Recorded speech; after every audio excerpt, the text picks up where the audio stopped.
Bienvenue au podcast Bouger pour grandir, dans lequel on explore le pouvoir des mouvements sur le développement de l'enfant. Dans cet épisode, nous allons plonger dans une forme d'expression artistique amusante à exercer et divertissante à observer. En effet, il s'agit du mime, ou devrait-on plutôt dire pantomime? On va se poser la question tantôt.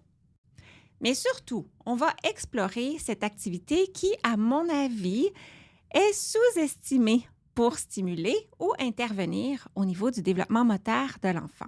Je vous amène donc dans l'univers du mime au service de la motricité. Ah oui, en fin d'épisode, on va mettre tout ça en action avec une histoire de Noël à mimer. En fait, à faire mimer aux enfants. Et pour t'aider, j'ai préparé un aide-mémoire de l'histoire que tu pourras télécharger dans les notes sous le podcast. Bonne écoute! Et juste au cas où ceci est ton premier épisode, Bouger pour grandir est conçu pour stimuler les réflexions et répondre aux questions des professionnels de la santé, de l'éducation et bien sûr des parents qui accompagnent les enfants dans leur développement moteur, mais pas que. Et moi, je m'appelle Josiane Caron-Santa, je suis ergothérapeute québécoise, canadienne, formatrice internationale dans le domaine du développement de l'enfant et surtout passionnée de faire connaître la facette pédiatrique de mon métier, l'ergothérapie. Merci d'être ici et sans plus tarder, poursuivons avec l'épisode d'aujourd'hui. Débutons avec la question sémantique de la différence, s'il y en a une, entre un mime et un pantomime. Eh bien, dans le langage de tous les jours des personnes non initiées au monde du théâtre, la réponse serait pas vraiment.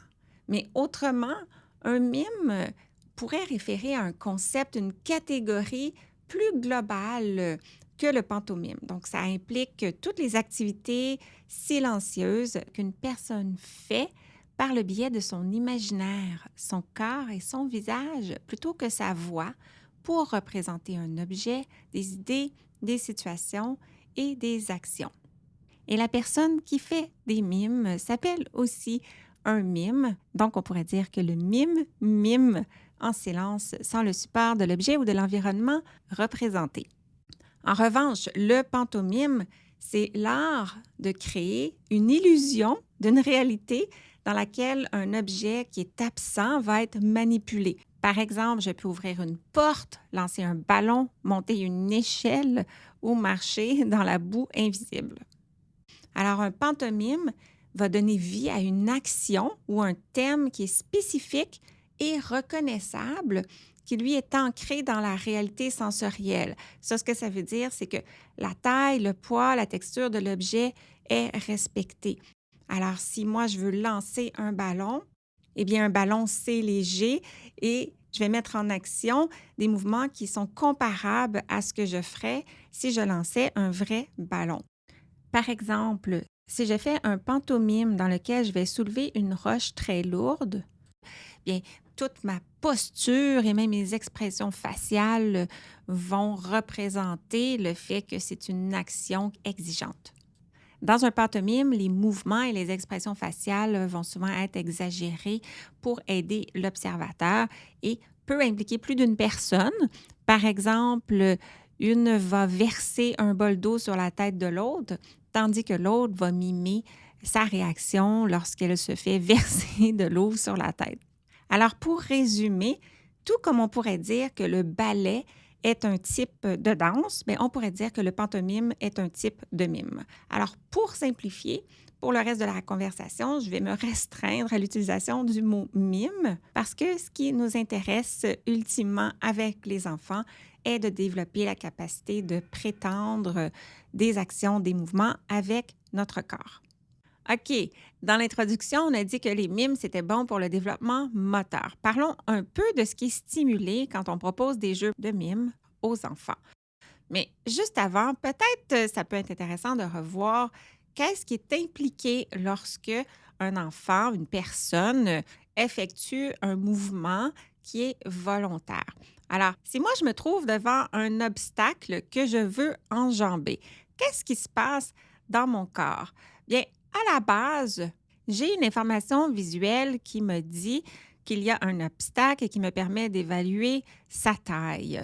Mais moi, je dois être consciente de la taille de mon corps. Je dois savoir que mon corps a la possibilité de lever mes jambes une après l'autre aussi haut que l'obstacle pour être capable de l'enjamber. Ce qui me permet de faire ça, c'est mes expériences variées au niveau moteur dans le passé qui, en fait, ont contribué à créer ce qui s'appelle le schéma corporel. Le schéma corporel, c'est une carte mentale de mon corps qui contient de l'information sur l'organisation de mes parties du corps les unes par rapport aux autres, leur forme, leur longueur. Et c'est avec cette information-là que je vais être capable de construire le plan moteur pour enjamber l'obstacle. Et il y a toujours une composante de rétroaction sensorielle. Donc, si je percute l'obstacle plutôt que de l'avoir enjambé, bien, je vais me réajuster, lever la jambe plus haut. Et au fil du temps, je vais raffiner la qualité de mon mouvement dans l'espace, sa vitesse et aussi la force à laquelle il doit être exécuté en fonction du contexte. Essentiellement, chacune des expériences motrices que je vis nourrissent mon schéma corporel qui devient de plus en plus précis, mais aussi ma perception de l'environnement et les images mentales que je crée au fur et à mesure où je rencontre, j'interagis et je manipule des choses. Alors, si on revient au mime, les mêmes processus vont être sollicités, cependant, sans l'information visuelle pour orienter et planifier le mouvement et sans la rétroaction sensorielle pour ajuster la qualité du mouvement. Par exemple, si je veux mimer boire un verre d'eau, je fais appel à ma représentation mentale du poids et de la taille d'un verre d'eau et ensuite, je vais recruter l'information dans mon schéma corporel pour planifier un geste qui va être assorti à l'action que je souhaite faire avec cet objet imaginaire-là. Essentiellement de plier mon coude pour amener le verre d'eau vers ma bouche, mais pas trop vite parce que je ne veux pas renverser en cours de route et doucement pour verser l'eau dans ma bouche pour avoir le temps d'avaler entre chaque gorgée. En somme, les mimes nourrissent et mettent à l'épreuve nos praxies qui impliquent l'idéation motrice, donc toute la visualisation du geste, la planification motrice et finalement l'exécution du mouvement. La question qui s'impose maintenant, c'est comment commencer? À partir de quel âge un enfant est-il capable de mimer? Bien, disons que les enfants développent leurs compétences de mimétisme tôt dans la vie. Ça veut dire leur capacité d'imitation. En fait, ils naissent tout prêts à imiter grâce à leurs neurones miroirs qui leur permettent d'imiter de manière spontanée et automatique. Ça, ce sont des cellules du cerveau qui vont s'activer autant lorsque l'enfant réalise un mouvement que lorsque une autre personne réalise ce mouvement-là. On s'entend que pour pouvoir imiter, l'enfant doit pouvoir d'abord voir l'action.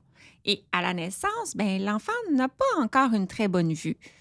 Donc, ces neurones miroirs ne sont pas très actifs, mais au fur et à mesure que sa vision progresse, il va commencer à imiter d'une manière inconsciente, automatique, comme lorsqu'on regarde un bébé et qu'on fronce les sourcils, ça se peut qu'il fasse la même chose en même temps que nous.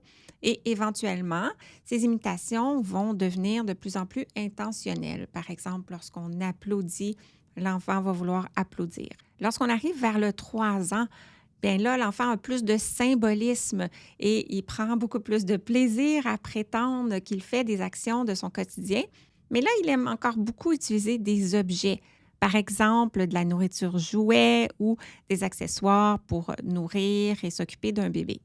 Mais c'est davantage vers 4-5 ans qu'il va devenir plus conscient de son corps et compétent pour mimer des actions qui sont plus précises et complexes sans le support des objets. Par exemple, faire semblant que je suis en train de conduire une voiture ou de découper avec des ciseaux.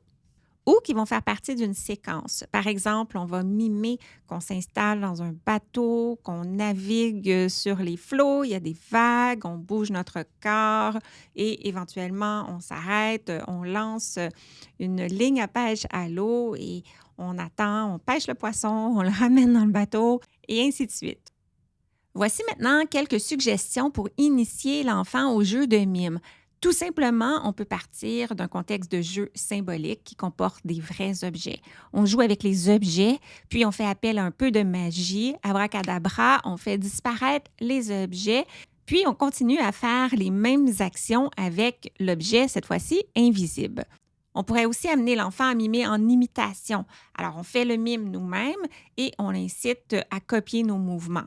On pourrait aussi lui montrer une image ou une vidéo d'un objet ou d'un objet en train d'être utilisé pour l'aider à nourrir ses représentations mentales avant de faire le mime.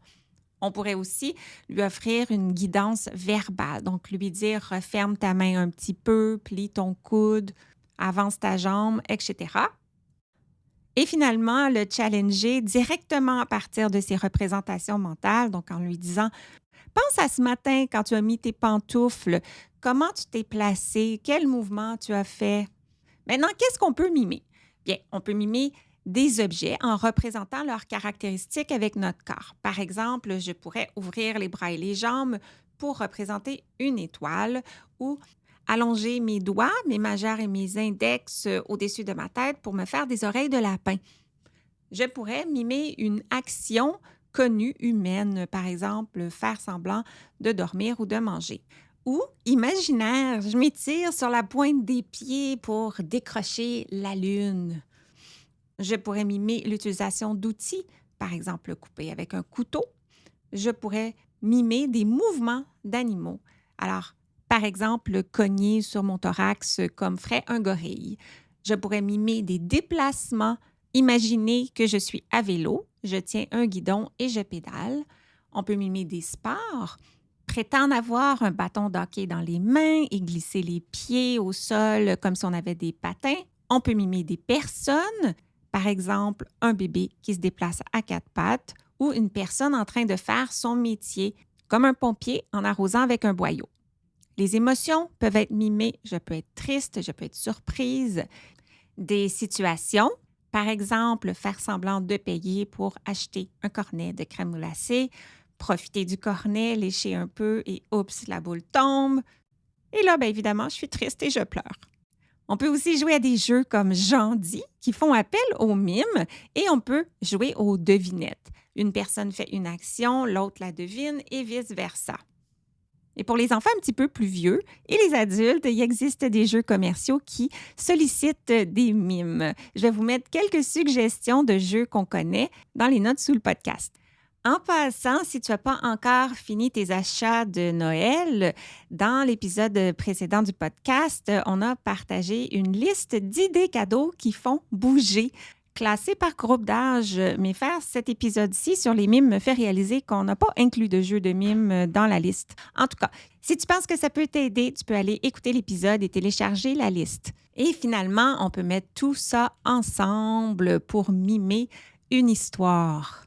Quel type d'histoire? Bien, on peut inventer une histoire au fur et à mesure qu'on la mime ou on peut prendre une histoire dans un livre et pendant que quelqu'un la lit, on la mime ou comme on verra tout à l'heure, on peut écouter une histoire de Noël racontée sur un podcast par 2 ergothérapeutes pendant qu'on la mime avec notre ou nos enfants.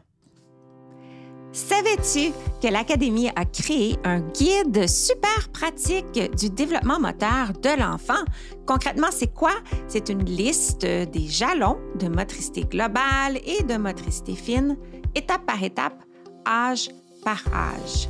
Alors, si tu ne l'as pas encore, viens rejoindre ma communauté et récupérer ton guide. C'est gratuit au josianecaronsanta.com/guide. Finalement, une question qui m'a parfois été posée, c'est est-ce qu'il faut corriger un enfant qui ne mime pas bien? Bien, ça dépend du contexte. S'il mime pour nous faire deviner, c'est sûr qu'on peut lui offrir des pistes pour s'améliorer si on n'arrive pas à décoder son mime. Mais si on est en contexte de jeu et il s'amuse, moi, je vous suggère de le laisser aller. Bon, je m'arrête ici parce que, comme j'ai annoncé en début de podcast, il y a une histoire pour mettre toute cette théorie-là en action qui s'en vient. Et j'imagine que tu vois déjà plein de possibilités pour créer des activités à partir de toute cette information-là. Alors voici ma collègue Ergo Véronique qui arrive pour nous lire son histoire de Noël qu'elle a inventée. Salut Véronique, Salut Josiane! as-tu eu du plaisir à composer l'histoire? Oh, moi, j'aime ça inventer des choses. Explique-nous concrètement comment utiliser cette histoire-là que tu vas nous lire. Alors, c'est l'histoire de la tarte aux pommes de Noël. C'est tout simplement une histoire qui contient des actions ou des émotions à imiter ou à mimer. Et pour aider les enfants à les repérer, j'ai mis de l'emphase sur ces mots durant ma lecture. Alors, 1, 2, 3, action! La tarte aux pommes de Noël. Par un beau jour d'hiver, au pôle Nord, le lutin Tatin avait faim.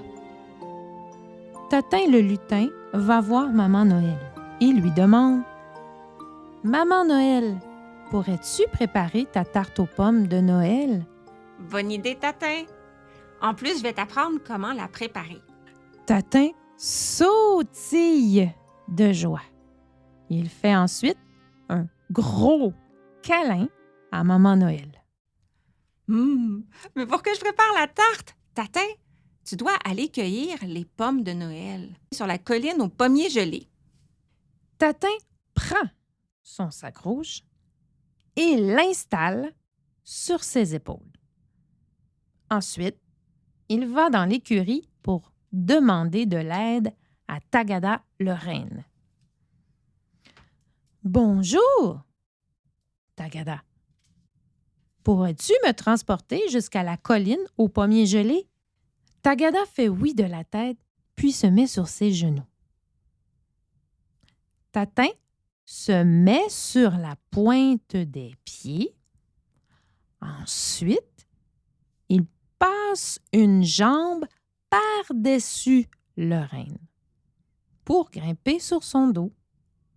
Tatin dit « Tagada, Tagada, on y va! » Le renne galope un peu pour prendre son envol. Il bondit ensuite très haut pour s'élancer dans le ciel. Tatin se tient accroché très fort pour ne pas tomber. Après quelque temps dans le ciel, Tatin voit la colline aux pommiers gelés. « C'est ici! » dit Tatin en pointant avec son doigt. Une fois rendu au sol, Tatin marche dans la neige épaisse. Pour s'amuser, il sort sa langue et attend qu'un flocon se pose dessus. « Il fait donc bien froid ici! » Brrr! Tatin frotte ses mains ensemble pour les réchauffer. Tatin lève sa tête pour regarder en haut. Il regarde d'un côté, puis il regarde de l'autre côté. « Oh!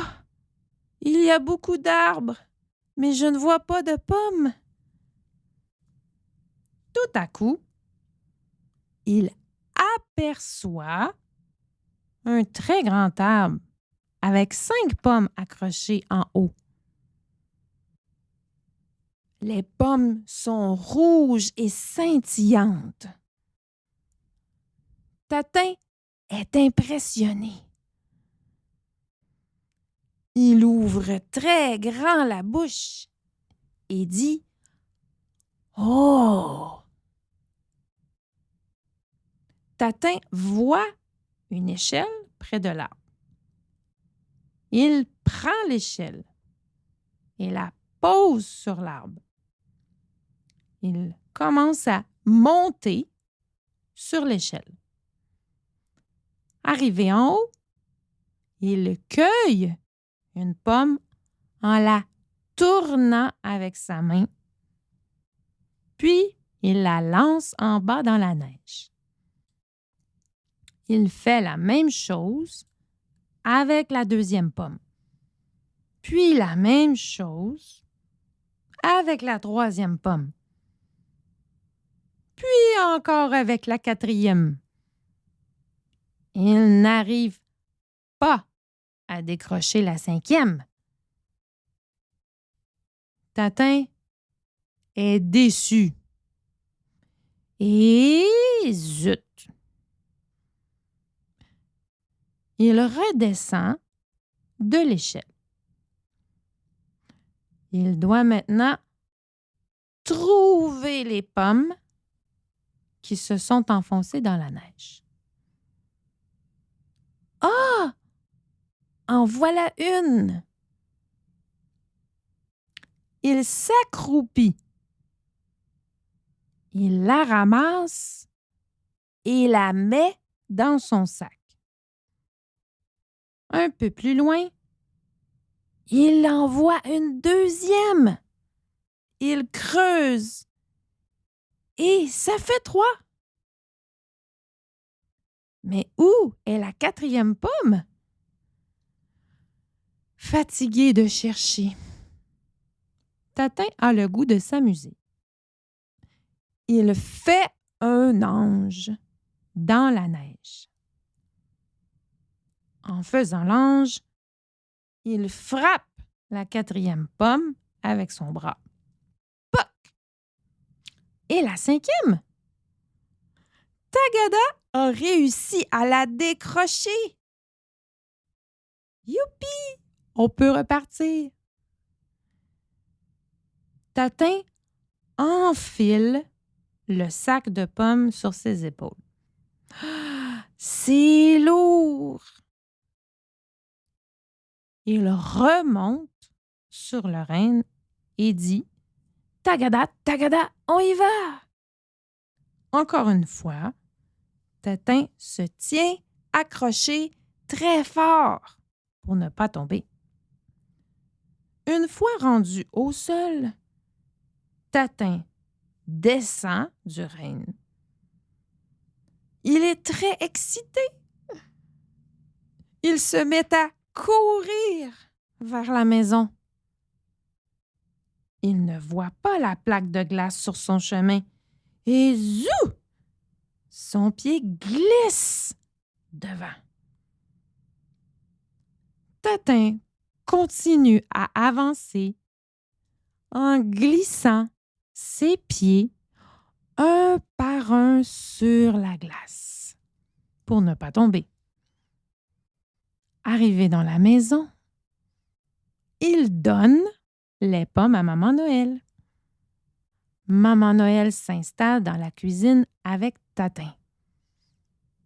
Elle demande à Tatin de bien regarder ses gestes et de faire la même chose qu'elle.